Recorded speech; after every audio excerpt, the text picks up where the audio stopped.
You know, whenever life becomes too hard, I just have to stop and think about how much worse it could be. I could have the reputation of Amber Heard, only liked by political feminist nutjobs, or be an employee for Lucasfilms, but above all, I thank God I'm not the one who has to adapt Last of Us Part 2.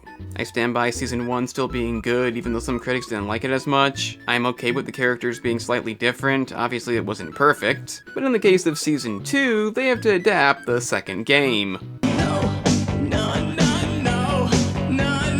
A game that's divisive, to say the least. A game that resulted in literal death threats being made. Some saying they went too far just to get a reaction. Some calling it a masterpiece due to its overly dark nature. In my case, it's kind of like the reasoning behind the Scorpions album cover, Virgin Killer. I can't show the cover here, but the reasoning is bullshit. As you know by now, I despise this game. You know, just a sequel. And love it or hate it, you can't deny Season 2 is in a bit of trouble.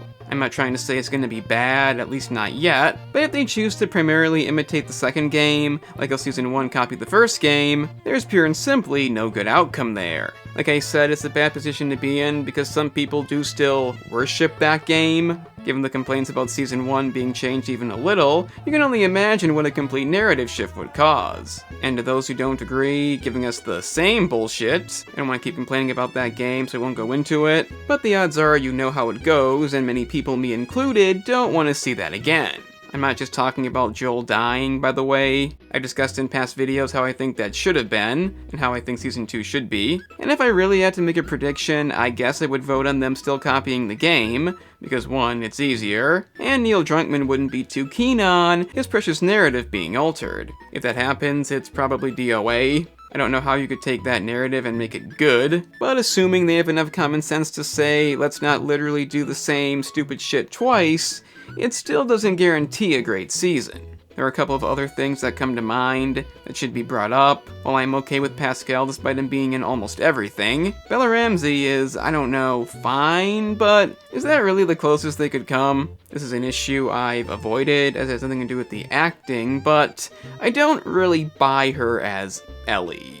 Don't exactly buy anybody as the characters they're supposed to be, except for maybe the characters who reprise their roles. But if you look at something like the live-action Avatar series, which granted I don't like that much, they did put a lot of effort into finding actors who resemble their show counterparts. I mean, they even kept it Asian, you gotta get credit there. Thing is, when I watch an adaptation of any kind, I don't want the exact same thing, but I do want it to look relatively similar. When you think about The Last of Us, you do think of an old man traveling with a girl, but if you look closely, you could mistake this for something else. Not to mention, Ramsey hasn't really aged that much as far as looks go, so that could be an issue. Luckily, they did at least give Abby the same treatment, and that's a damn good thing. Because unlike the others, she looked like this. It's been said to death, but again, say it with me, what even is that?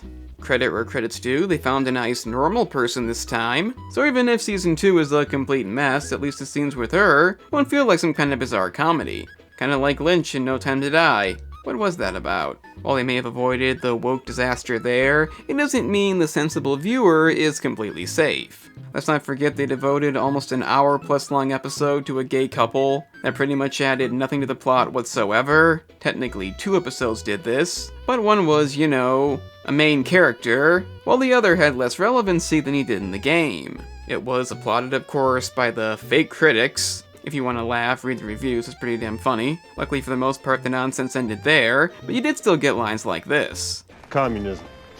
It is that, literally. This is the commune. We're communists. As you can see, I try to avoid talking about this, but given The Last of Us Part 2 overdid this shit. This is a family event. Bigot sandwiches. We're so stupid.